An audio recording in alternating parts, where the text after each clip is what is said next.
habeen wanaagsan halkan waa idaacadda kulmiye ku soo dhawaada qodobada warka habeenkooda ugu waaweyn madaxweynaha cusub ee Soomaaliya oo ka hadlay qorshaha dawladdiisa 100 maalmood ee ugu horeeya ciidanka dawladda oo howlgalo ka dhana al-shabaab ka bilaabay deegaano dawladka ka ah degmada Matabaan ee gobolka Hiiraan wasiiro iyo xildhibaan ka tirsan Puntland oo ku lug yeeshay dhoofinta geedo waxtar leh oo ka baxay deegaanada maamulkaas iyo dad loo soo qabtay falkaasi maamulka Jubbaland oo madaxweynaha cusub ee Soomaaliya ka dalbaday inay gacanta maamulkaas lagu soo celiyo gobolka Gedo Somaliland oo maanta u dabaaldegtay 31 sano garudii ka soo wareegatay markii ay ku dhawaaqeen inay ka go'day Soomaaliya inteeda kale dibaddana waxa uu dooron koox hubaysan oo 10 ruux ka afduubatay waqooyiga dalka Nigeria u doona Soomaali Suudaneys Hospital daryeel daweyn iyo dhaqaatiirtii khibrada lahayd ee dibadda loo aadi jiray bartilmaameedka Soomaali Suudaneys waa badqabka bulshadeena markale ismaqal wanaagsan habeen wanaagsan caawa waa arbaco khamiis ayaa soo galaysa waa 18 bisha May sanadku waa 2022 Farxaan Maxamed Xuseen ayaa warkaas oo dhan caawa la diyaar mahadsanid xasan habeen wanaagsan dhageystayaal ku soo dhawaada qodobadaasi oo intaasi ka faahfaahsan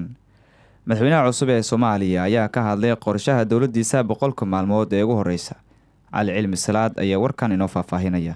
wareysi uu siiyay VOA-da madaxweynaha cusub ee Soomaaliya Xasan Sheekh Maxamuud ayaa waxa uu kaga hadlay waxyaabaha dawladdiisa ay qaban doonto 100 maalmood ee ugu horeeya madaxweyne Xasan Sheekh ayaa waxa uu sheegay inuu wax ka qaban doono 100 cisho ee ugu horeeya arrimaha siyaasadda amniga iyo dinacafinta ammaanka magaalada Muqdisho ayuu si gaar ah u soo hadal qaaday isaga oo tilmaamay in amniga caasimadda laga sugi doono labada gobol ee dariska la ah ee shabeellooyinka iyo gudaha magaalada waxa uu intaasi ku daray in siyaasadda dalka dawladdiisa ay fariisin doonto si nidaamka hoose uu u gaaro maamul goboleedyada 100 maalmood ugu horeyso dalka waxaan rabnaa inaan ka dhaqan gelino waxa aan damacsanahay ee security-ga iyo political stability-ga iyo economic recovery-ga legal framework-goodii horta ugu weyn inaan salka u dhigno 100 maalmood ugu horeyso dhowr sharci oo dalkan muhiim u ah ayaan baas gareyn doonaa 100 maalmood ugu horeyso waxaan aad xoog u saari doonaa inaan soo gabagabayno arrintii deyn cafinta ama meel gabagaba ugu yaraan aan soo gaarsiino waxbaa ka dhiman yar waxaan rabnaa 100 maalmood gudahooda inaan reform ku sameeyno hay'adaha amniga sharciyadoodii aad u gaboobay meelaha qaarkood aan sharci lahayn iyo structure-kooda inaan reform gareyno oo la federalize gareeyo lagu apply gareeyo nidaamka federaalka hay'adaheena inta badan wali waxay u dhisayeen qaabkii ee dawladda dhexe ay wax walba ay ahayd waxaan rabnaa inaan heshiis guud oo dawladda iyo dawlad goboleedyada dhexmara oo lagu federaaleynayo arrimaha muhiimka ah magaaladan inaan xaqiijinaan rabnaa inay amni noqoto si aan u xaqiijinana amniga Muqdisho dhexdiisa la kuma xaqiijin karno labada shabeelle iyo banaankana waa ka xaqiijinayna Muqdisho gudaheeda intelligence xoog leh oo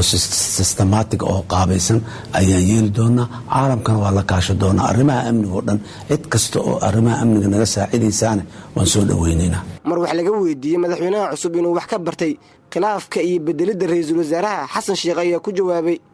horta problemkeena ma aha madaxweynaha meesha yimid iyo ra'iisul wasaaraha isqabsanaya ma aha problemkeena waa problem structural ah constitutionkeena hybrid systemka ra'iisul wasaaraha iyo madaxweynaha powerka uu qaybsan yahay waa noo shaqeynaya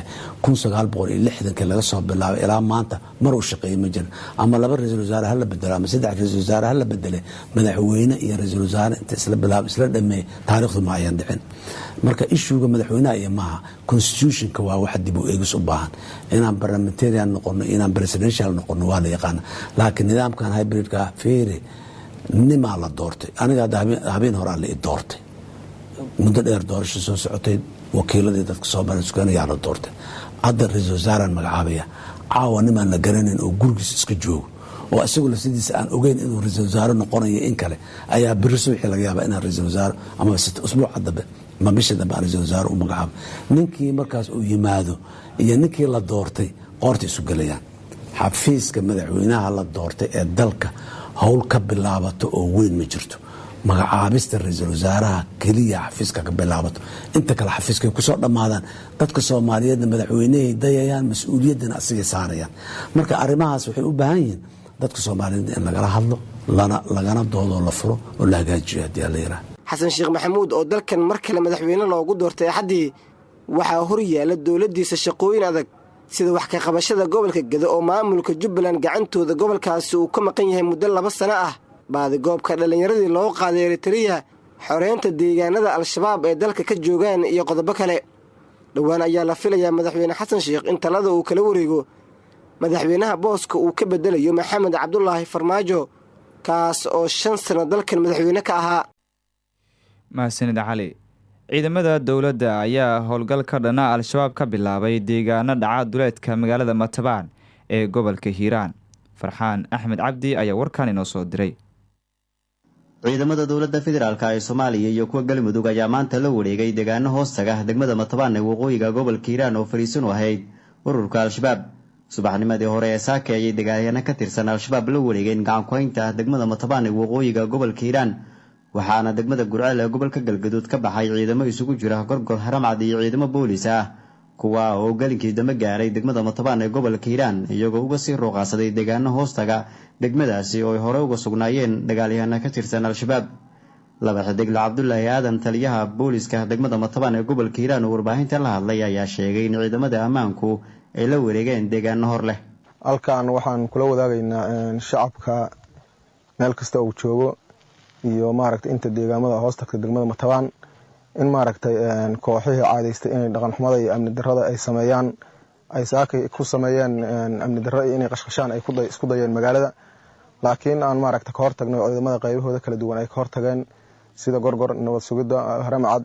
booliiska militariga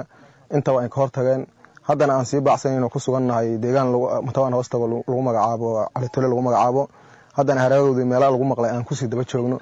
waxaan u sheegaynaa meel kasta ay galaan inaan uga daba gali doono haddii alla idmo shacabkana waxaan dhagooda ku dhibcinaynaa u sheegaynaa in deegaanku uu amni yahay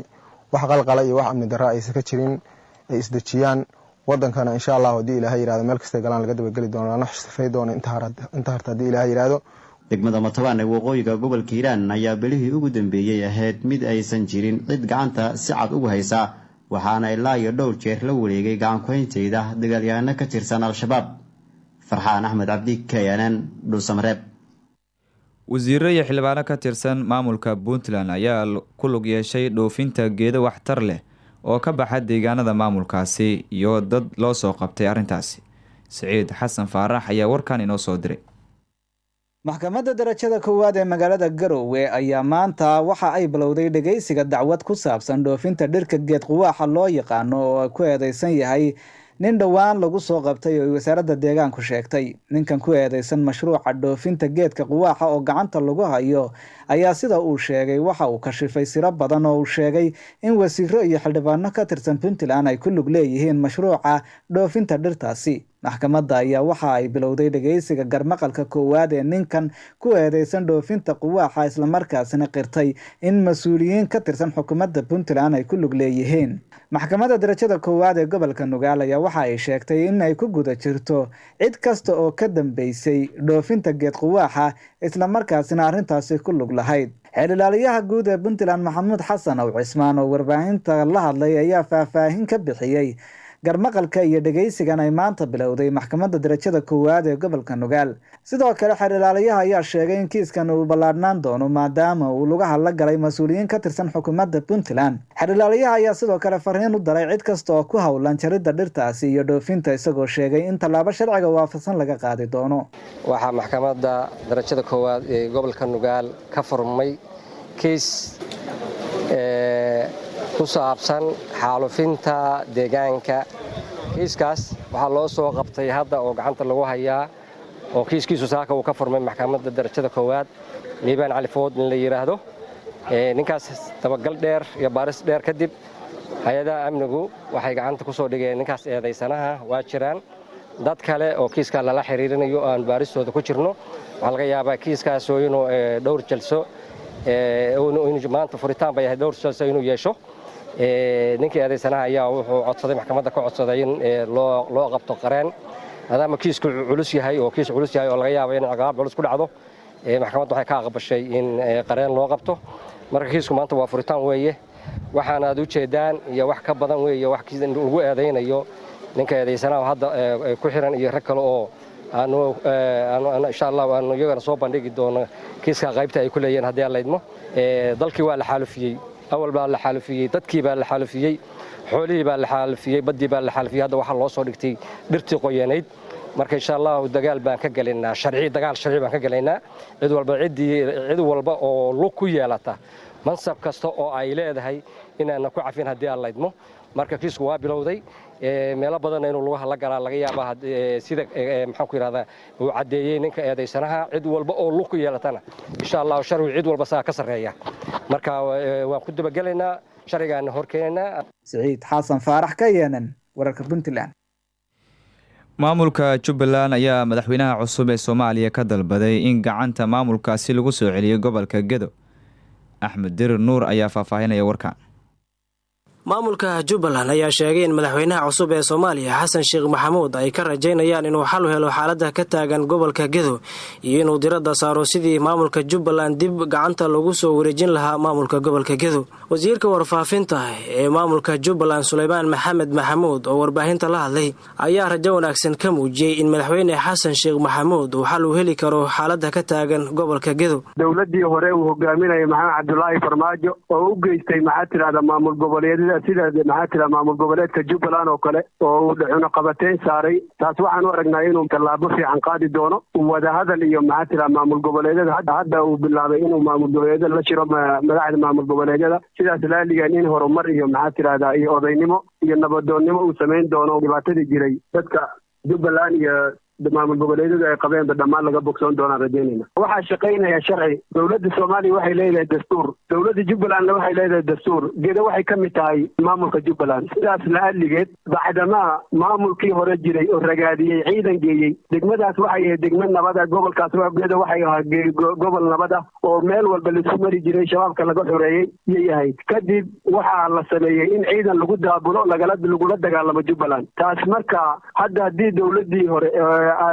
samaysay sharci daradaas ay meesha ka taxday waxaan rajaynaynaa insha Allah taala aan ku talagalsanahay dawladda Jubbaland ahaan iyo dawladda federaalkaba inaan wada hadal sameeyno boogihii baradii dadkii hore ay ku sameeyeen dhinaca qalbiga iyo sidii dhinaca aqliga iyo dhinaca dimirka iyo dhinaca maxaatira siyaasadaba dadkii gedo ka soo jeeday loo geystay inaan dhayno wada hadal iyo dibashiisiin la furo ciidankana ciidamada qaranka qaar kale meesha lagu dhaafo qaar kale oo sharciyeedanta lagu keenay in meesha laga saaro maamul dadku ay ogol yihiin loo dhiso sidaas laaligeed geedana ay hoos timaado maxaa tirahdaa sharciyadii ay ku soo noqoto sharciyadii Jubbaland ay ku soo noqotaan insha Allah taala sidaas ayaa noo qorsheysan ma garat dawladii uu hogaaminayay Maxamed Cabdullaahi Farmaajo waqti uu ka dhamaaday maamulka Jubbaland khilaafkooda oo daba dheeraaday ayaa margaaray gacan ka hadal kadib markii ciidamo fara badan lagu dadgureeyay qaybo badan oo kamid ah gobolka Gedo gaar ahaan magaalada Baladxaawa halkaas uu dagaal u dhaxeeyay ciidamadii dawladda iyo sidoo kale maamulka Jubbaland Somaliland ayaa maanta u dabaaldegtay 31 sano guuradii ka soo wareegatay markii ay ku dhawaaqeen in ay ka gooday Soomaaliya inteeda kale. Ilyas Cabdi Cali ayaa warbixintan Hargeysa inoogu soo diray.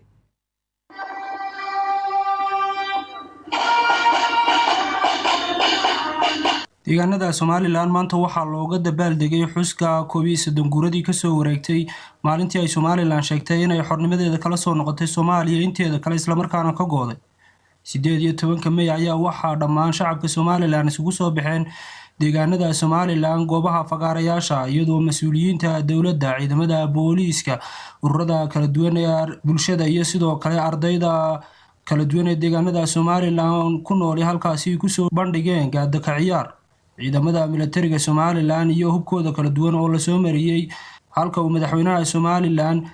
maanta kaga qayb galay munaasabada oo ahayd madaxtooyada meel u jirta 1 kiiloomitir ayaa waxa ay halkaasi ku soo bandhigeen ciidamada kala duwan ee Somaliland hubka iyo awoodda ciidan ay leeyihiin iyagoo ciidankaasina salaan ka qaatay madaxweynaha Somaliland